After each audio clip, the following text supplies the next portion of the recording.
The bread and water of life. Or say enkwa bodo ne enkwa nsuo. Abusia for na oche asan ya betu yembio ye beda twedi ampo Nyankopon ase se aye ne pe na wama na mako nsum asan abetu yembio. Ye bema monso akwaba na afi ya da masenso se de birada mafidie eda London Ghana Menda Kwanje for Sabbath School and a chosemu pensem. The whole of this quarter no ye no hwe Exodus according to anaso kwanya Nyankopon fa so agi Israel for free Misraim kwasum no diomu etwa apokoko ede ko bohye asase eno so ye no ye adisia no mako ensia na ochimu na pese no hwe na eto so enso no atifi asem no ose nkwa abodu ne nkwansuo yetwe ho abasisia.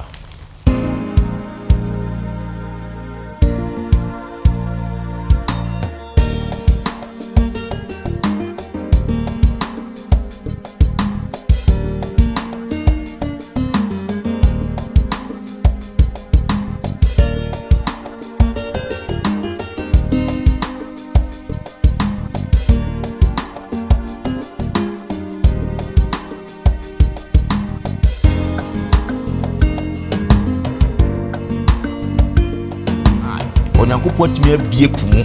ama Israel fo afam na se na Joseph kana akra owi akra mpom cross wie nso na God healed that water ema no be sweet enyame niema bebre ema ye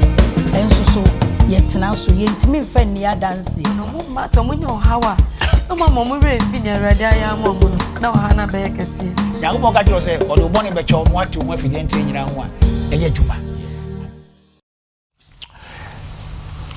Amande she adofo no mu atifo mo amohwe ne mo amutie nyina ye besan ama makwaba na afi ye de nchia sonko so firi yen age nkwapa Yesu Kristo so de ema munyara na atwa sako apro abeto yin be se na bidi kankan ye ne kote mu nyina ye hwe the book of Exodus in miye se na adisia na ekono ekoyie pa maboafo no aye krado mo beboa na de ne etoso nson no ye de abrem badansa na no ma yenkutie nwom mbrasisia.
yɛda nnwomtofo ko ya se enwuma omudi adi edusua ye animu ede amaye atifi asem no se the bread and water of life ma memfa sa akonya na memfa asida pc mfa ma 3abn Ghana TV na fa Hope TV Ghana sa adwuma ko mienu yi afa TV adwuma to omo so na yomo ya ne se ye cancer mpase ya omo so be fa no mabuhu dawuro a kire amansan nyirawa enam se on adwuma no ya nkwankwa na wo boa mo na miemia on fidie mu ntie ya na nkwankwa na yintu bwa kakra nti sa wo hwe yen a obuhu se won number de mfoni na ne fa na frɛ obi ba joso kakra bi a betunu fa boa sa adwuma koi na saye so mo nyankopon so hrawo mawie ni saa dia na afin so me kanfo ama se wo hwe yen wo YouTube na we na first time a wo hwe ya o de won sabe mia adoma no na fe wasa mia suspension button no so kire se yesa addition ya wo na wo ye first a won so wonsa ebeka wonsa ka na won so awo so akwakoma obi sene etie na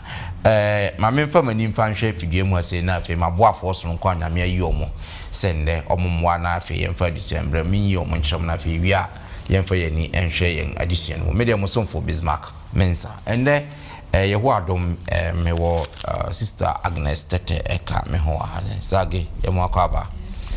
me da se ende etonsa fro watimi aba me ko manimu elder kings for diabo amanso ena ete wono era yemo akaba me da se na fe me ko manimu anti-christian obin na ononso ete ono anti-christi yemo akaba yehu ache da se ene what jipene na woni yen ebe ya edition yi na fe me ko eto no a me boss no that doctor na Sifachu and free all the way to Ghana wa ba kan yen so eda yemo akwa yes sir great any aji say what we have kan yen so has a great with us me hu eda no mani aji excellent great baby a wo bia no pacho katwani na me ma anti-christi emompaye emaye Yankopon eni abankese onyametumfo onyame batampa omabekoso adawase ewo akwama odi amayen ese yemehia na yenye wasemu pensemu onyame ye bompa yesre wo se beka yen ho na yeni asem wo na awasem entima wasem no emwiti wiase nyina ma baabi asem ibesi bia no nsoso enye obi mu adwuma na ensesa obi na obi eninje na obi nsoso anya na hotoso ewo mu yeda wase papa pasa oni ebedi ni yie na oni yewie wo Yesu Kristo din mu nti amen good addition to aso se na yina yehu Exodus mo na yehu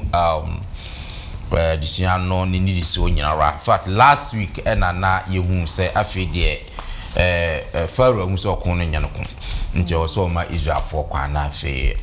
omko na emse omo kwan so omko na saye ne se David emse nkofo ma ye made bi mo fama mo birimani so ma mensan ti omo na men koje omo nsamra back bion yenim ye esi last week addition no abra bi afon kogu epo omkodura pokoko na no in fact na omkomani mo omonko omachi enyi because omsade so mepo na aye ehomai omhwe omachi nso a Pharaoh ne dom na ebe epokoko nso ne wo omanimi ombe de omhya ase se ombe ko Moses so akakaka nsem bebre but Moses ka sem so mamu nsuro munye still na sa nkofo ya muhu omu that will be their last muhu omu bi but I don't know ebia na wabrabo mu wadu sampempenso yi oku animu enko wo side mepo wachi nso edi wachi ase waka mfimfia wonhu babia mwa bia beba last week addition na ehye wonkran say within a twinkle of an eye onyankopon atimi abie pumu ama Israelfo afam na se na kyosem kana kora owi akora mponu cross wieye ema otimi mmene ema eputimi mmene Pharaoh ne nkofo nyina saa na wo haw no onyankopon ba bebu nkam ni nyina afaso se wo fasa we nya mpaibo enye wugidie mpae na whatever you are going through no I hope say addition will be wow na what me afam this week here twaso from babia yeja or last week no in fact say the omafa punumu first experience wonderful and spectacular experience now ye be share after so omafa epunumu no afidie se hunu ben ena Israel for no ebesanya omo nyankopon kita hunde na ebekosen eno na sa after first encounter after the Red Sea no ena ye ba behwe ehu adusua na mahwe aboafo no so mo betimi de aboa na afei ye unsi ehu ne betimi asua afrimo se wo hwe ye nka abosam na ye free Exodus chapter 16 verse 28 to 30 sister Age say why ye krado akan ye nka abosam na Exodus chapter 16 28 to 30 na Awurade ka kire Moses say wo bepu mahede ne memra so die akosi daban monhwe se Awurade ama mo homedan ti na da etosunsia na oma mo nanu aduane montenatena mo afie mu ma obiara emfiri ade emfiri ne tena bia da etosunsun no ana oman no home da etosunsun no amen amen great medasi sister Age asin say ye kum no nka bosem no ebebam na fe yaka eho asem se ne na me kano sa kwantu we na nya kwantu a da form there were a lot of challenges na Israel for no eba be fam ba se ne na ye ehwe no omuhunhum nyine ebegina ha wo mbetimi any such challenges we adi apene ne suti ombeyama onyankopon nti after the Red Sea no ye behwe ne si na afi yahwe siehunu ayenso ebetimi anya edi afrimo enti yendi kan kohwe ose the first one I said it was bitter waters in sua enyo ma yenko Exodus chapter 15 22 no to 27 assembly wo ho after so ma cross the sea no yen share the first miracle esi Exodus chapter 15 22 to 27 Atifian samse Marah nso a eyenwuno ana Mose ma Israel to free apokoko ho na ofri hoko se streso na onante estreso nansa na wanyansu na odu Marah no na ontumi nnum Marah nsuo no efise eyenwuno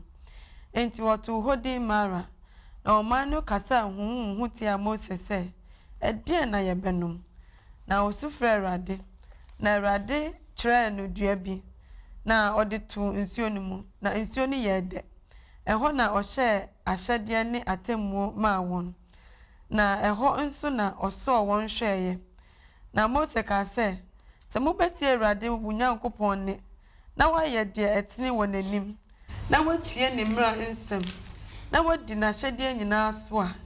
ene emerema yade a mede migu Misraim so no biara mingum so na meni Awurade oyaresafo no verse 27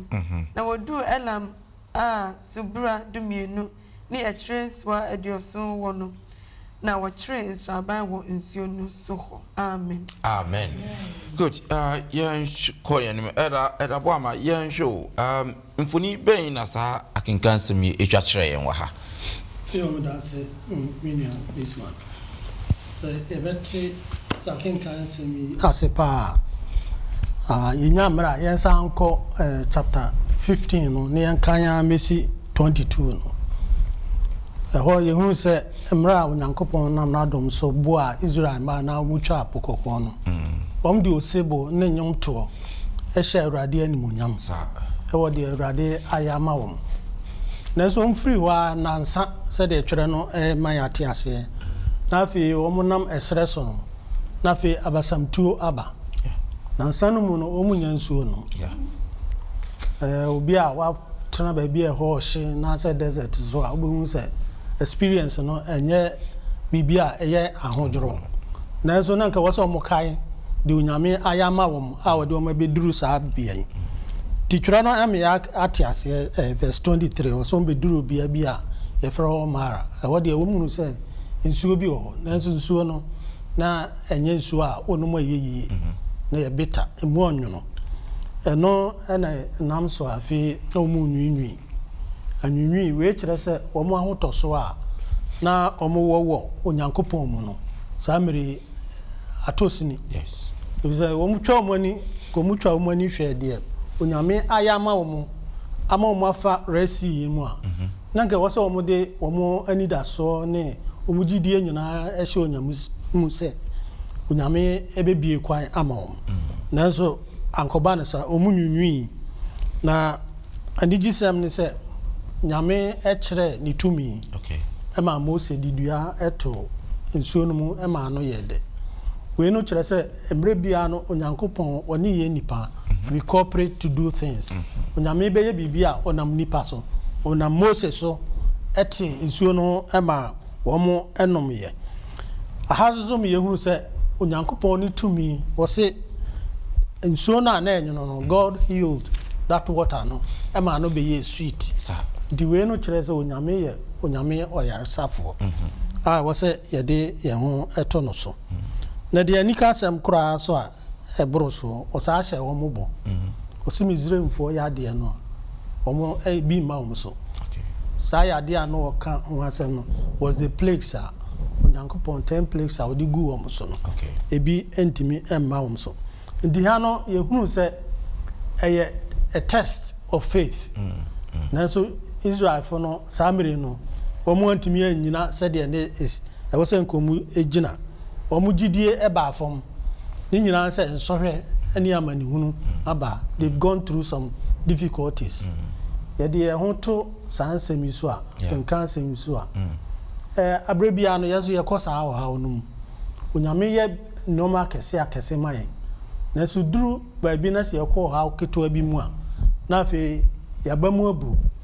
gidie e wo se ye nya awo nyame mu ahoto so a wo se ye nya wo mu nyame mu no na fe ye hunu biem na afi ye den ye nwinwi na ba Israel maso samre but onyame na dom no ko ye den oboa nti ha disua mienu na ye betimi ayi afiri mu se onyankopon hwehwe se ye benya abotre if so onyankopon ye ne niema ne mra esim mra ye twen onyame no o se ye nya abotre that patience to wait on God's time. And I said God's time, you know. Him pa. Na fe yeti asese onyankopon niema bia wo ye bia and he works in cooperation with us as humans. We sha insuo no a onyankopon wo mu complain yan. Onyame na Moses so. And ye nsenkyerene ema insuo no tie we this was their first miracle in the wilderness. And I said esren so. Nti we ensemo anasa disua eboa yen na afi yen so yate ase se yakopon ni promises bia wa hye yen no ebebam the only thing is a condition we mun say ye de gidie ebe hye onyame mu ama na asem no a waka efa ya brabon asetra mu no ebam si ye de gidie to onyame so a onyame so ebedin kunim na afi obehye ne ho animonyam se de o hye ne ho animonyam e wo samre na afi yenyai anwinwi no alright ya me yegidie no enyini e wo onyame mu amen me da say elder say na abusiafo say na elder eche yenyina yetako sa tibia no e ya ireta fintem na nyankopon aya ma ye bibi kakra bi afi esi anim na afi ya start yete say Israel for ya yento aso na afi ye nkoye anim o say quail and manna na say moko ne mana yenhwe eho asem se ne no nso esitie ne ba ya Israelfo no musa nwinwiye na yenhwe se ne onyankopon fa so na afi o hye ne ho animonyam ye be kan yitosem bi from Exodus chapter 16 no from 1 all the way to 36 ba ye be yi mu na nsem potitru no ye be kasa ho no ya kan na afi yetimi ahwenti mema age kan obe start kan from 2:16 to 6 na wasa huri aka 20 to 27 na fe wa huri akoka 30 to 31 no 26 see na Israel for asafo muni na nwinwi ti amose ne Aaron stress ho na Israel for ne katre won se anka erade mayenwu ne nsa ano Misraim asase na yetete enam nkuko hu na yedidi mienu so na moyi yen aba Israel se mode kom rebekunkum asafo munyi nyina na erade kasa twa Moses hwe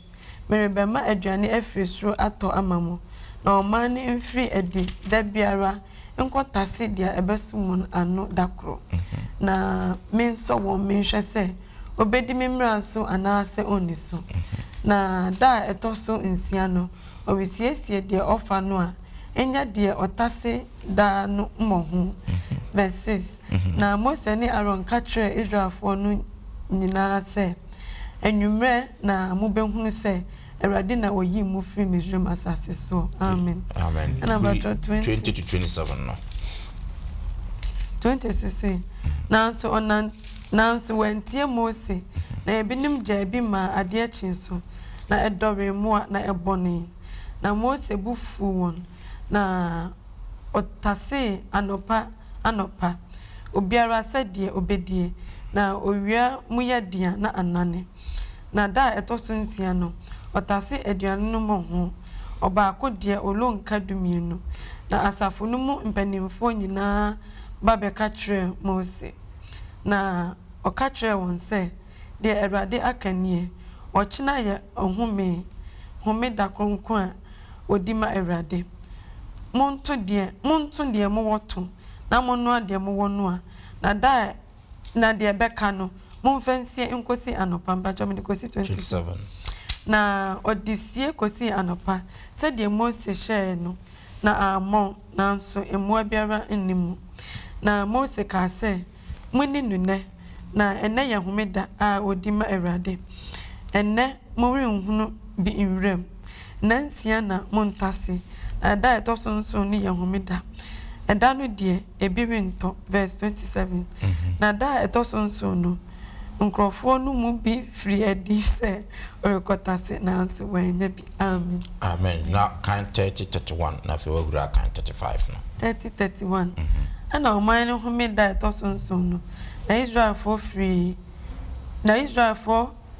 aduane no mana enso na etise wisa abafita na ne datise tatra ewo wo mu na Mose kan se asama Awurade ahyenie momfa bi nhye olonkama mfa nsie awontoto so a ebeba mu atri no na wanhunu aduane a mede me ma mudi ye wo espresso bra mi yi mu Misraim asase so no bachom de kosisen can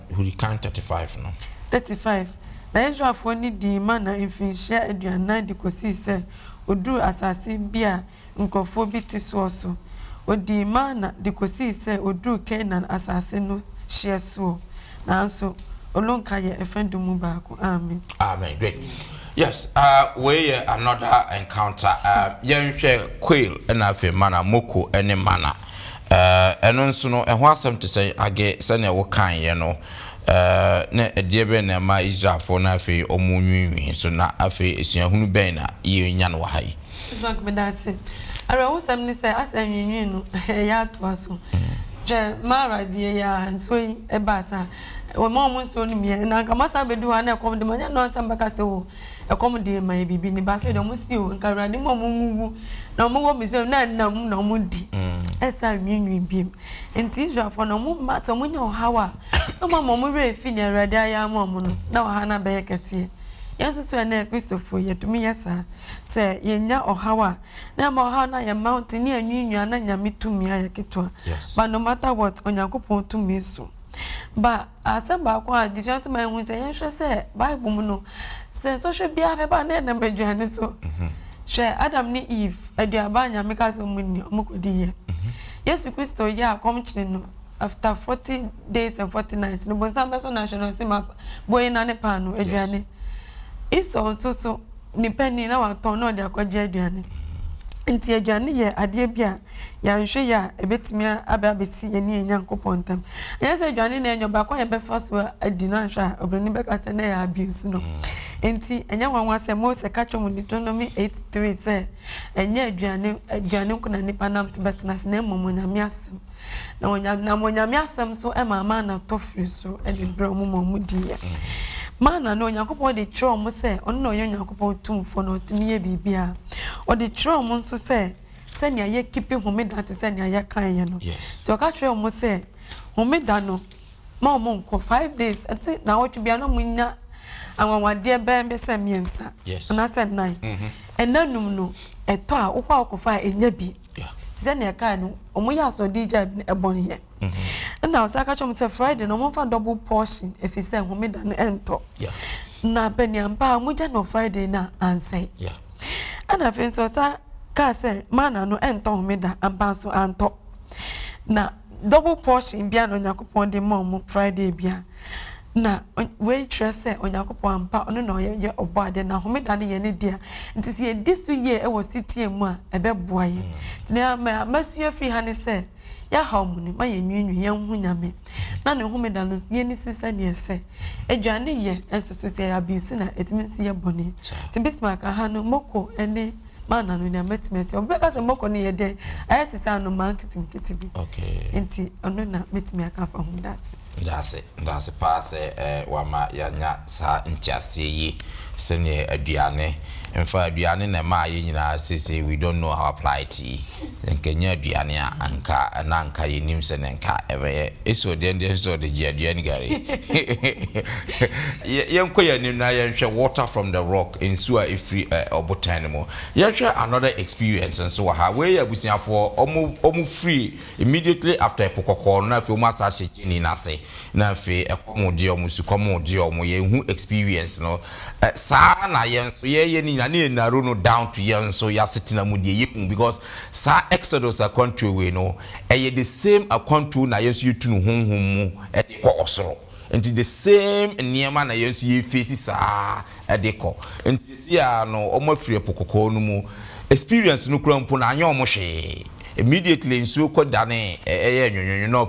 omo ne nyakopon anya asem immediately come di omo na fe omo ne nyakopon anya asem so ye ni na na enso de twe ya sitina mu sane yenso ya e ba ya sitina mu ye yenhwe we nso ose nsuo a free obotan mu yenhwe another experience wa hase na yenhwe adusua ebetimi asua free sa na esi wa hase no Exodus chapter 17:1-7 no yenhwe ne wo ho no mo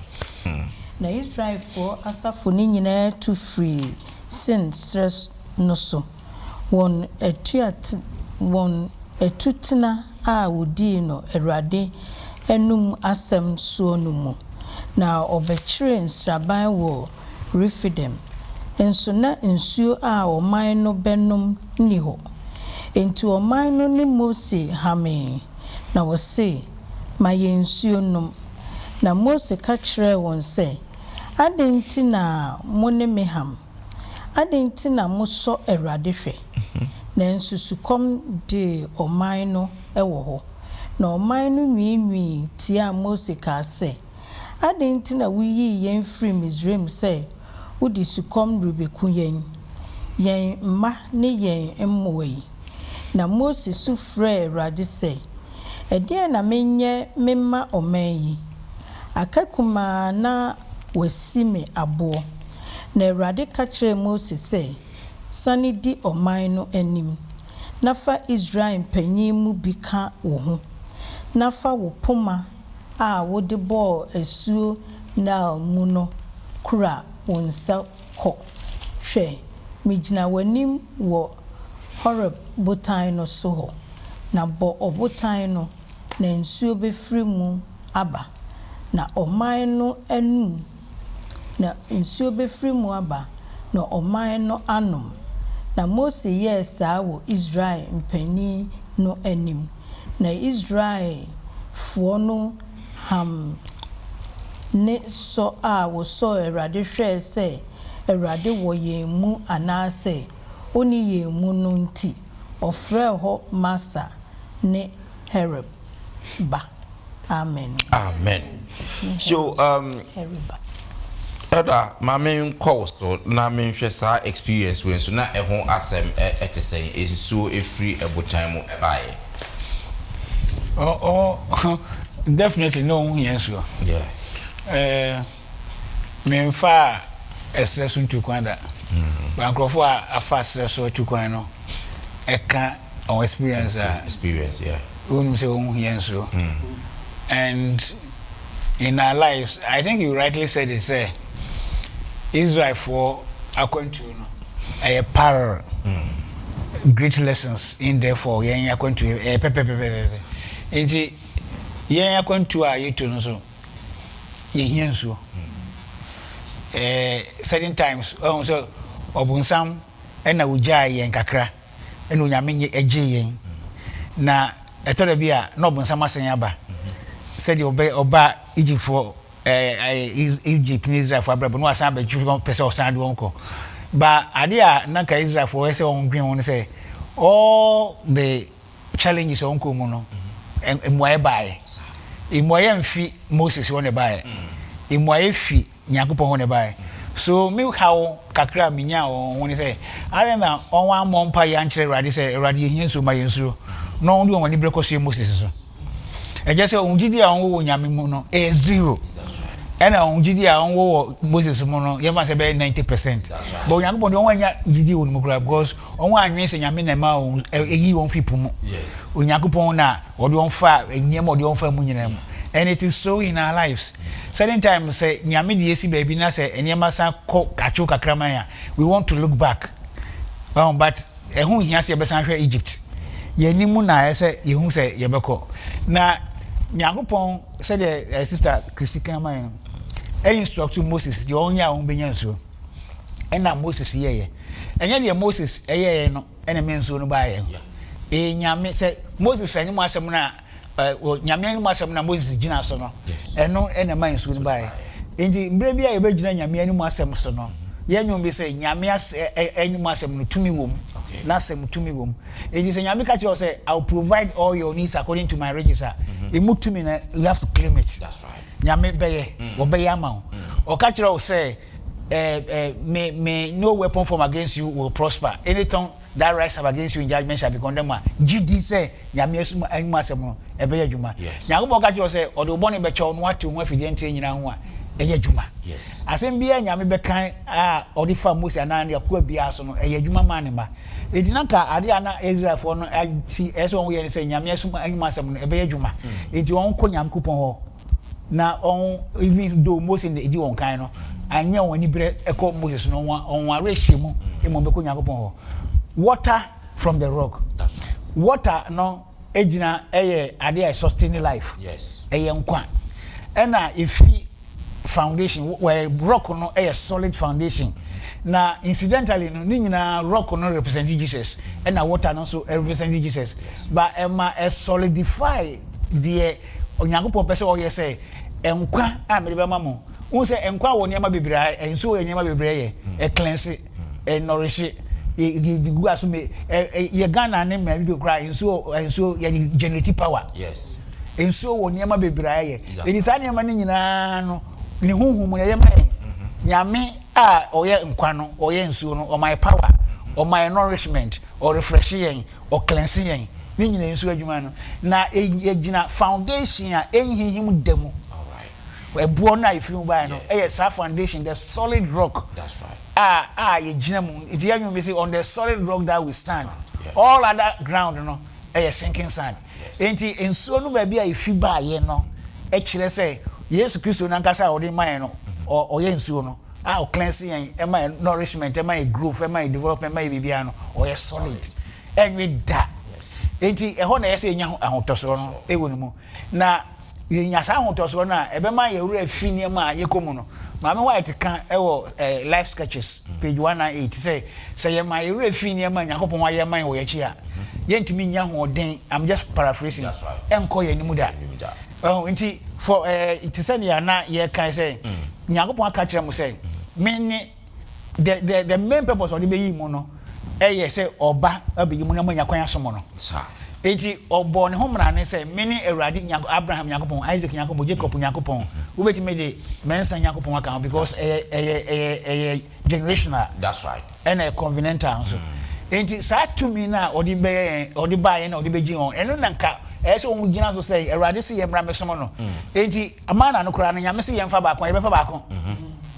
Baku na nyame siemfa ne ka edi nyame asem so and so ankobasa do we blame them no because yes we fall into the same trap eni ama be bra Yakopon ye mayen no en nyame di mayen na hye anu a na ya baso dem ne be di adanse ye ko ham kakra bia na ye sen ye ko Egypt enu ni ade a ese ka se Yakopon na oye nkwansuo no oye solid rock a oyihim da say the ote enura no ote sa ne na obekoso aye sa ga Yakopon amen me da say elder say watch musa ma abusia for ye to aso na fe ye ko ye nim Jethro ye nim say Jethro ye father in law Moses in fact Tama Moses edwane free Egypt no Jethro ho no kotra ye ma o ma no oba ma o ware ye mo owo ma mienu Jethro atese Israel for Nyankopon miraculously wagye omo afri Misraim for nsem na omo nam akwato no so ekọ boshe assassin to na Jethro was ohia na se no na fe onno so enyankita de yenhwe what actually happens there na yenhwe se bitimi asua bibi nso ewo ho a akenkasem no wa yie pa ba ebe yim na fe yakan na trapoe na fe ya hwe ne bitimi asua afri. First of all yenhwe Exodus chapter 18 verse 8 to 11 na fe ye wi a ebe huri akan ba bi Exodus 18 8 to 11 no yendi kan hwe eho. Okay. Na Mose kanyoma Israel ti Awurade aye Pharaoh ni Misraim nyina na amania etu won ekwan so nyina ne said ye Awurade yi won no kire nase na Yetro anije papa Awurade aye ama Israel se oyi won free Misraim fo nsem no nyina ho na Yetro ka se inshranka Awurade a oyi mu free Misraim fo ni Pharaoh nsem no. Verse 11 afei na mahunu se Awurade yakase sene anyame nyina efise oyi oman free Misraim nsem bra obidi won so ahantansem. Amen. Amen. Naka 13 and 14. Na ade akye no Mose tena asese obidi omanfo no ntam asem na oman no nyina gina Mose hu free anopa kosi enwumre na Mose ase no hunu de oriye oman no nyina no oka se ede ani de oriye oman yi adenti na wonko ara wote ho na oman yi nyina gina hu free anopa bedru enwumre yi pachom de kosi se ukan 14 wi na ohura kan 20 to 23 na tre won ahyade ne emra ahodo no na ma won hunu kwan a onfa so ni de wonye na wonsu yiyi oman no nyina mu emerema ofata osuro Nyankopon waya anokwafo na wonye sika ni bre na fa won sisi won so apem so mpani oha so mpani aduonum so mpani ni dudu so mpani na won siesie oman no mu insem bre nyina mu na asenkese biara de onfa mrewo na nsam ketwa nyina de won ara inni na amawon aye mpacho na amano aye wo so hare na woni won so asom se wo ye se de Onyankopon hye wo yi a eno na wo betimi agina na oman nyina nso beko won tena bia jojo ana Mose tie nase asem no na wo ye se de okatre no nyina. Verse 25 na Mose yiyi Israel nyina mu nipa ofata na wodi won sisi oman no so atitire apemapem so oha so aduonum so ni dudu so impani na osiesie oman no mu nsem nyina na nsem a eyade no ode bre Mose na nsem inketwa de won aradi na Mose koja na se kwan na woko ono ara na asase so. Amen. Amen. Yo anti-Christian show Jethro wabeshia na se Moses na Moses afa amane nyina se na chosam no e ka no born from okọ ye de si ye nyina nyina de che na se ade chie na fe na se na hu se Moses ya de bi am fat obebre e no no so man sa advice te sen mfoni ben ye hunu wa kenkansen we mu. Yeah, brother. This Macmedasi. Send me a young lady kan. In fact, chapter Exodus 18 no. Yeah. See betimi a say you be anya breno kind 1 to 27 no. Yeah. A very interesting story. Yeah. You who say no crese Mose na say Yetro ena ne yure Zebora ne mema mienu aye Gerson ene Eliezer enti Jethro no omo bai ebehia Mose ewo baby owo no na Mose so no wate di akoso ba Mose man nia akoso nyina na ehye ne den ma ne ka se fe na mehunu se ye Nyankopon no ye den oye onyame kese oye humobro nyame oka oye osia oye every say amani amuko mu nyina fero akomadin ene bebia Misraim be o hawo ne eyi ne kwan so amani ne bebre nyina no enso nyame anyedai wa mamo anhu manwinwi nyina echi no osan de wo mabante ehye ne den na enumu no ohunu se Mose ye ade bi ase ade na ye no ye bre the whole day oman no mu nsem nyina wotie na wadi eso ento ye den wo se oman nyansa afutu yes afutu bebre wo ho batie wo afutu pa ene wo afutu bone to nyansa afutu ne Nyankopon asem a nyame nhyehyɛ a wode kire ne se da bi enye ne saa yiyi na baabi a na eye me depa se wanka se fa obia fa ye adwuma no o si chichem na yi emerima omo wonimdie omo wo nsiye omo wa abotre omtu odisa qualities ni nyina de kire no se omfa nyampa nsoso o si Mose etie ohunu ye na oye ne saa ne de tutu ye brei soso a saa ne tie se nyame ye niema bebre emayen ensoso yetena so yentimi mfa ni adanse entis brad ye nyame aya mayen no ye ka akra foforo no ma omuhunu nyame tumi no se nyame a no wotete no o datu wo hone eno obi kura wo na hawa o se me na menko kan chempemfo na we yemfa me chese na wankasa no ni gidie ba Mose hunu se onyame aya ama wo mo hwede Israel fo edi omo fa mu nyina na nso onyame edi ma wo mo di omo bedru bo chasa nti chese ehye nidin efede tosu mienu afutuo no so faaye se na ebia nke beka wo wabo akokora ne bre atwam enti me yede me ebeboa me na nsoso no otie na afutuo no na ode ye adwuma nsoso eyeye enti eno nsoso no yemfa entu ye hofo ne nsoso yemfa emmo yen bra asafo imu nhyehyɛ no nsoso ehu hia papa entwamu da every say eno na boa yen se Awurade adidi mpo a osofo wuntum so mu gina ho omo se bompaye de ebedi kan di pan na che se bibia ye ne breso na se ye ka se yen ye bre so de pese ye de pa emmoa onyame adwuma no ma no nkoso enti afutu sema enye free ho no yo me da se antikrisi wa ya de pa da boa ma emze anti achirichiri mu pa na jetro na futu no a ode ma nothing Mose. I'm saying, a name is applicable to us. So we will study leadership. Your Jethro principle. Jena a foot of the man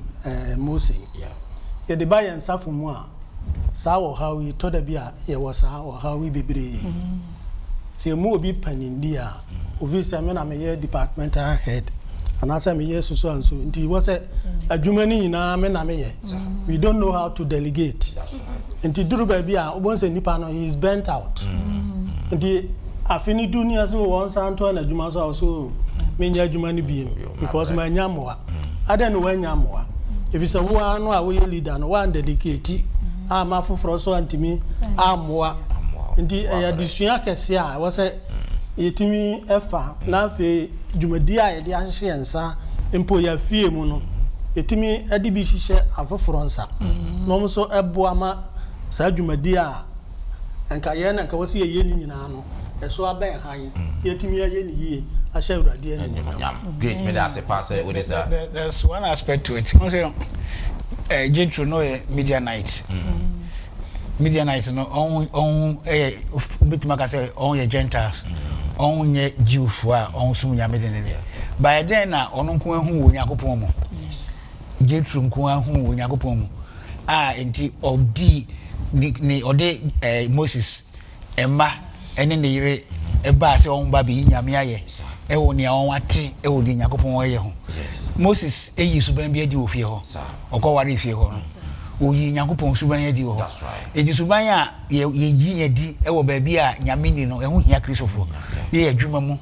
eni ye fie mu bo wa not wo say me fie me nko ana me ye Adventist no me Christian no de ko kwa no wo na ye Christian ya wo fie ye wo de wo de ko kwa ho why na di wachi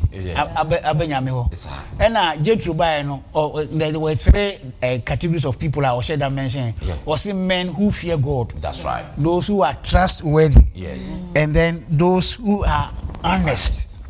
So enti yemfa nipa bia kekenya nyame adwuma. Say ye church board nominating committee na say nipa hu say ne awote a enu men me gina so ma wadwuma. Enti subanya ye dan adi wo fie ni asori mo no so hu hia.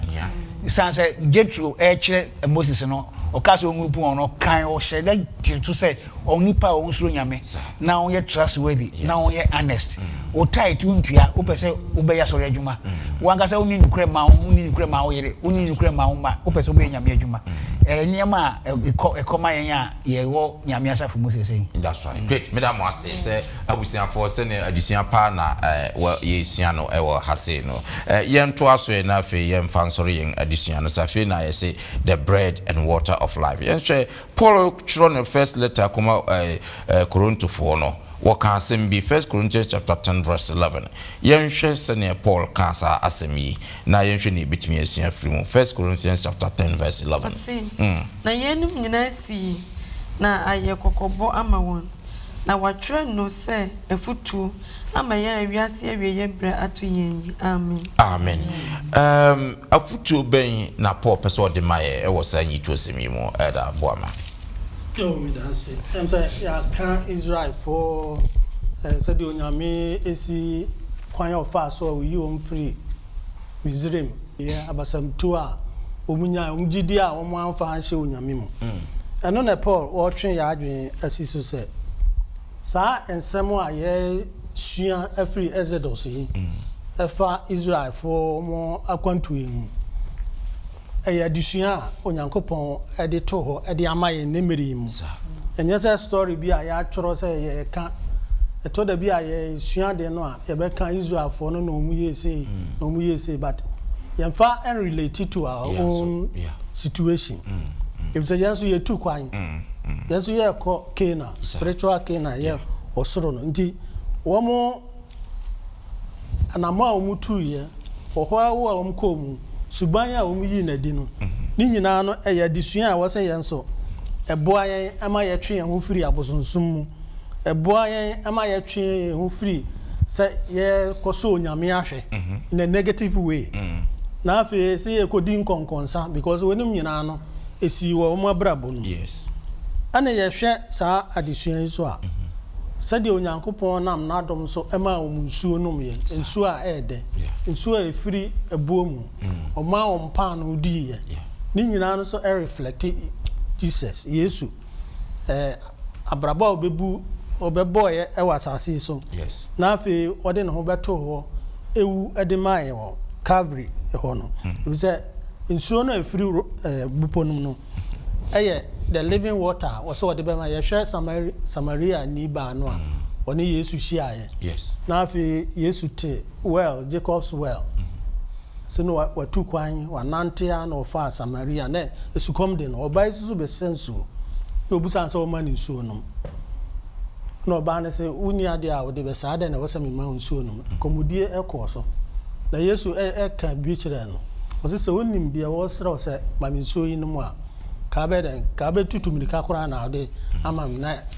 me na mema wo the living water eternal life nsuo a enwida and no they refer to himself and ye hwe pa no so a Yesu de ne hunam no ebe ye aforebo ede mayen is yes kind John 4:14 a ho ye hunu oba ne dia wo kan ye o say John 4:14 na de obenu nsu amema no bienu osukom ne ne da na nsu amema no beye osuo ebura efri koda enkomu wonimu. Amen. Na kan John 6:51 maye na yemfa enso enhwe pan no asemo a woka John 6:51 asi mene pan no a enkwa wo mu a mesane me firi suru me baaye no se obi di pan no yi bia obetena aseda apa no amede be ma wiase nkwano ne me honam amen ndi ha no Yesu de ne honam no etoto paano a onyame de ma Israelfo e wo sere so na afi nsu a wode ma awom no so wode atoto ho wa ha ndi ni nyina no na point to Jesus ene onkonkoro a wo so de be ma yen na afi amaya hoden amaya timi anya tumi odo ene that discipline no a ibetimi di atena se na ye de asom onyankopon ndi ze hwe akenkan sem no a yakenkan free ense do so ene de Paul o kan nyina na ne tofa bomu anse eya disua na ode ma yen nya se ye story bi keke ene ye kan ne ye hunu de si ye na emom ye nso ya brabo a ye bo no saa wo ha no bi betimi asi e ba ye de ye ho to onyankopon so na se ye nwinwi ti se Israel fo no ye hwe de onyame aya ma yen ene anamonto a yetu ene de da ye nimu a ye de ye ho to awurade so se ye de ye ho to no so a onyame a wo the bread Jesus a wo the bread of life no ene the living water no ono obetima age yen afri saa wo ha no na afi wasiesie yen ama osoro akwantu a yetu no so amen me that's it finally twist back one and I show you on say testing so almost on your show but sometimes testing a bit more negative a bit more positive ni na draft for you na negative when you meet me the malaka say test me now prove me now and it depend on the type of test I the best so on your mission the media shabosha ni the sometimes we work as a ready when I want to be yes abey say ama but yeah ye dey nwi no and I yen show you as a Christopher. How are we testing God? Is it negative way or positive way? Manya city merade and dinner so maybe see amen great yeah you see an ebetre as a bisan for me that mo ase pass mama mo kwan na tweli ampon yankopon aye wo afam so ene yen yesadi so na mo hwe nso ye bedo mo ase se mo di mo afidie da so etiase edition we say yisia pa sene Israel for no omuye ya na omurefi wonso ebia na sa refo yare no ewo so da na osore anopa e miracle kese pa obi frame me from Ghana na mbizansa no hote sen o se enye am say wo yare na the hospital na o se o da bi na on ho achi no oni sam say na unisika na o se enye no unisika na wo no the fact say watimi anya phone ana say watimi krampo akasa na wo sa wo bi a unisika wo sa frɛ no krampo na so onko akra no onko street no so obi wo ho a ekom de ne pa wo onsa ni obi obɛfrɛ no nti wo the fact krampo say utimi fa phone na wo sa wo obi a obɛfrɛ na aka kyɛ sɛ ekom de no krampo wo kwa sɔre na akɔda nyankopon ase. Well, sometimes that's how we look at things. You say nyankopon mu asidan and I say nyankopon mu anya good and san abu say wanye bibi amanyame eye niema bebrema be ye ya na yerefi se na Israel for no ye adusua kese pa na ye no so ye ne ombekoso asua because se na medical kan heaven akwantu na enso etu no se na omutu asase so de ye enso etu honhom de enti ye ne ye de no ekopepe epe nyankopon hia se wafidie that's so that next week no so ye do be call mountain san afi do makwa akwadru sa mountain na afọ ye be hwe de si ye any oni nyankopon so encounter esi ona ye nsuo se hu adusen ye betimi esuan from katwani na ba bia obi amema na sifa insha so emaye ya konkrete wase wali suya ho de amaye ye hu se umanti me apibia obetimi aya aboa ye na ensuo ni ho no oto nsuo efiri ebomu enso nsuo ye ntom firi bomu ba umanti wo ye ne sa erade na aduane ni ho no umanti wo to aduane firi soro aduane ye ntom firi soro ba umanti wo ye ne sa ma omu gidie se de tie bia obehwe yen na obehwe yen na waje yen kwa o Kristo Yesu dim ye da wase amen amen.